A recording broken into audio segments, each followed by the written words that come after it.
No, it has been an amazing journey. Part of my joy is asking Virginians to rehire me to continue to serve them, but also remind Virginians where we were. Because the Virginia of 2021 was the Virginia that was dying. It was a Virginia that was 46 in the country in job creation. We're 48 out of 50 states in reopening our schools. We saw 2 decades of gains for our Black and Latino students wiped out in 18 months because leftist politicians refused to open up our schools. They kept our private schools open, they kept our ABC stores open, but they said to your child, they said this about my kids, sit them in front of a computer screen for 8 hours a day, and that's somehow a quality education.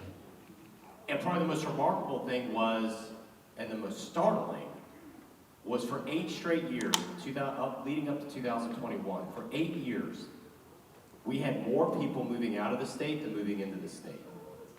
Folks, that hadn't happened since Calvin Coolidge was president. I did have a young staffer ask me, who in the world is Calvin Coolidge? So if you don't know, that last happened in the 1920s. And I don't know, something happened in 2021. You hired me, you hired Winsome, and you hired Glenn. And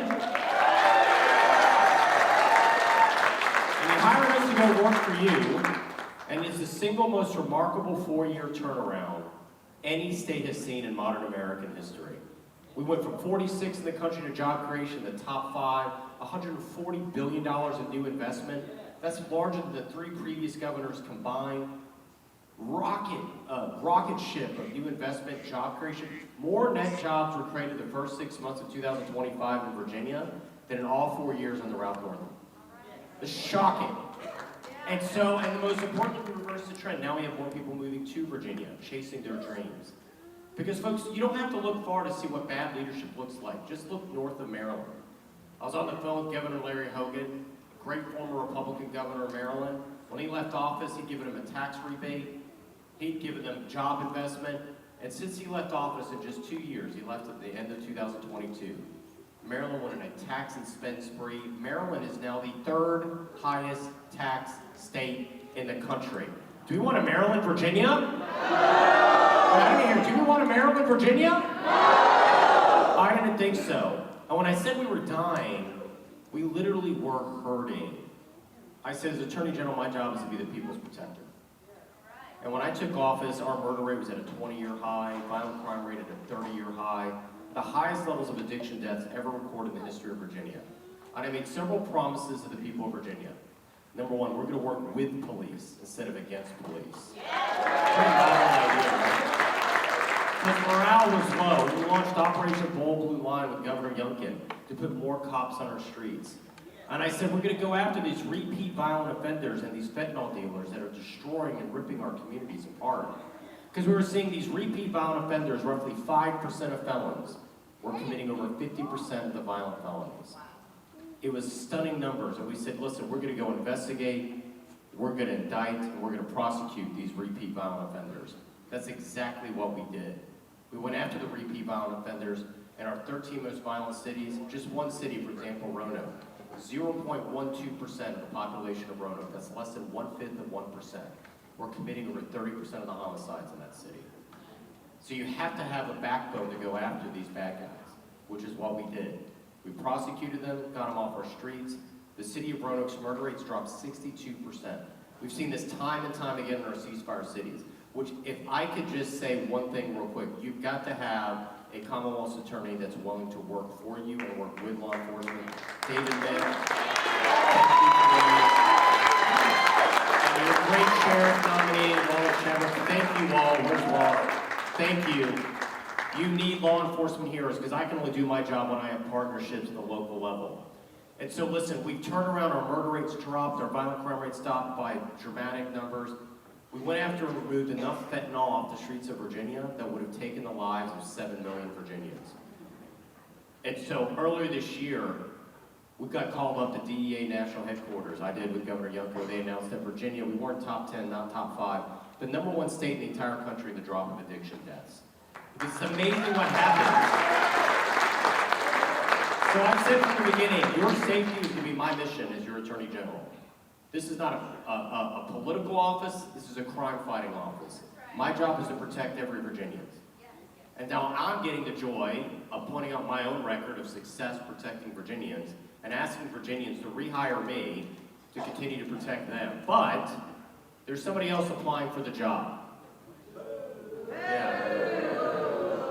Someone who's asking you to hire him to be the top prosecutor in Virginia, and he's never been a prosecutor a day in his life. Someone that we know from his legislative record is a criminal first, victim last mindset. He literally has championed to get SROs out of our schools, our school resource officers. Those are literally the cops that guard your child's school. He wants them out, I want them in. He voted to end the mandatory reporting requirement of sexual assault in schools, which led directly to the tragedy in Loudoun when a 15-year-old boy put on a skirt, walked into the girls' bathroom, brutally sexually assaulted another student, and then rather than being reported to the police, got transferred to another school where he assaulted another child. He allowed that to happen with his vote. He supports ideas like no cash bail, which literally means if you're a carjacker, you're an armed robber, and you're arrested, it's a catch and release program. You're released right back into our community. They cannot hold you pending trial. That's truly an idea as dumb as it sounds. And so by all accounts, he should really be running for the Attorney General of California instead of Virginia. But now we know this is much more about who's better to protect you and your family. This has now become an election just about decency. It has nothing to do with politics. There's so much about what happened here when he sent those text messages regarding Todd Gilbert that is just simply stunning. The most important thing, which many of our friends in the legacy media has missed, is that he knows Todd. He served with Todd. I served with both of them, Todd and Jay, in the General Assembly. He knows Jennifer, his wife. Jennifer wasn't some stranger he'd never met. She would come to the assembly. She would bring their children. We would see them running up and down the hallways. The idea that Jay Jones would want to put 2 bullets in the head of a fellow American just because of politics is unconscionable. The idea that he would wish violence on children ages 2 and 5, that he wanted to see them die in their mother's arms. You can't even fathom that somebody would say this about a fellow American and a fellow mom. This is a real husband and father that he knew. This is a real mother and wife that he has met, and real children that he has seen. And to wish that violence is simply unconscionable. It's unbelievable. What made him so angry? What made him so angry? He was mad that Todd Gilbert had said something nice about a Democrat that had served in the legislature with them that had died. And his attitude is, well, I want to piss on the grave of my political opponents. That's his worldview. There's another exchange in there that I thought was the most shocking and personal for me. It's when his colleague is telling him, Jay, please stop. Please stop, this is inappropriate. And he kept doubling down. And he was sent the text saying, Jay, you were literally saying you hope Jennifer Gilbert's children die in her arms. And his response was, yes. As I told you before, it is only through pain that people move on policy. This is why this was such a breathtaking moment for me. If you know my family story, I get asked sometimes when I travel around Virginia, what kind of name is MiYares? And I say, well, it's a southern name. Deep South. But it's from Cuba.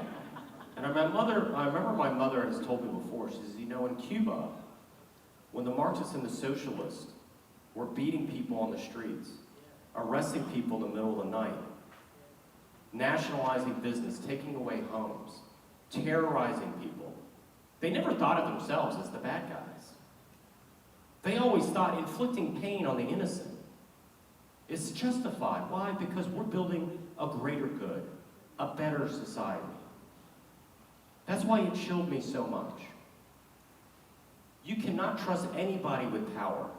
I don't care if it's at the local county supervisor level that literally has a mindset where they view fellow Americans not as people with dignity, but as people that it is okay and acceptable to inflict pain even on children if it's to change policy. And not just on children. He told a colleague that it was okay to inflict pain. He wanted to see cops die. He wanted to see cops die because then maybe they would change their policing policies. Ask yourself this question.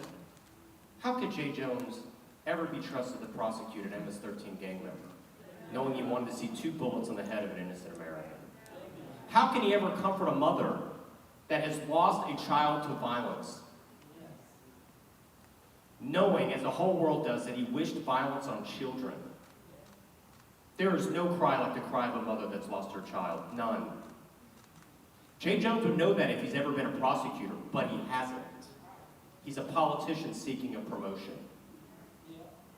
It is unprecedented in Virginia to have somebody seeking to be the top prosecutor in the state of Virginia, who now we know just this week, it came out that a special prosecutor is now investigating him.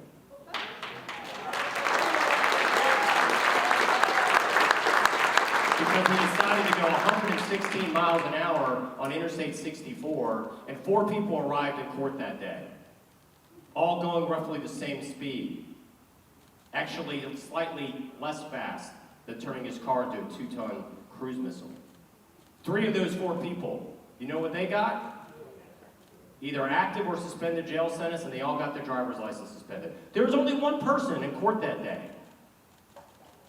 They got a deal with that judge where he avoided active jail time or suspended jail time and a suspended driver's license in exchange for what? Community service. And what did he do that community service for? Now it turns out it was his own political action committee. By the way, all of these hours I'm spending on the road, I'm doing a lot of community service these days, guys. But it shows you he doesn't think the rules apply to him. He has disqualified himself. We have never had a situation where every single major law enforcement organization, between the Fraternal Order Police, Police Benevolent Association, everyone has said, they not only have endorsed me, they have said, Jay Jones, drop out of the race. You are not qualified to serve. And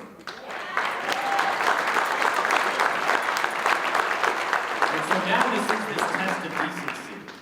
I was not on my bingo card to get press calls as far away from Sydney, Australia, to Munich, Germany, to London, England. The eyes of the world are now upon us, Virginia, not just the nation. That is what's at stake. I was at the JMU-ODU game last Saturday campaigning, and a mom came up to me from Vienna.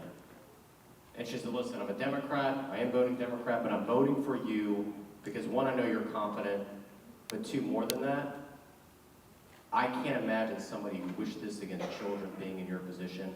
And as she turned to me, she said, I don't want to see Virginia become the laughingstock of the nation. And I said, wow, I haven't thought about that, but that's what's at stake.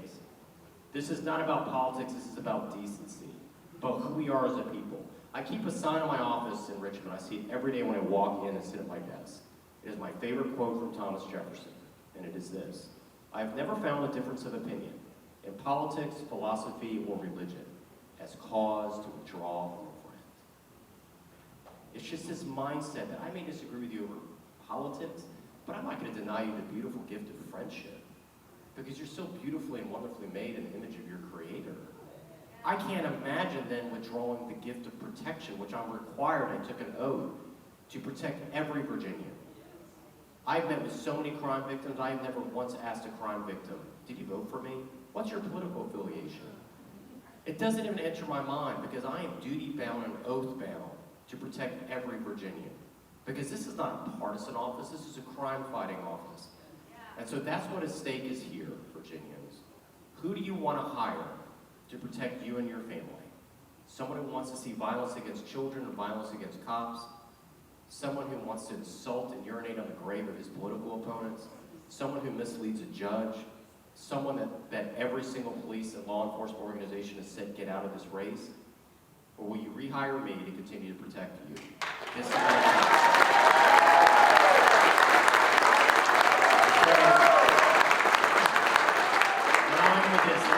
political season, I get that, but I'm reminded of what a wise Marine once told me. He said, listen, if you go to Arlington National Cemetery and you walk along those crosses or those stars of David's, there's not an R or a D next to anyone's name. And never forget that someone who thinks differently than you politically has given their last full measure of devotion to this remarkable country.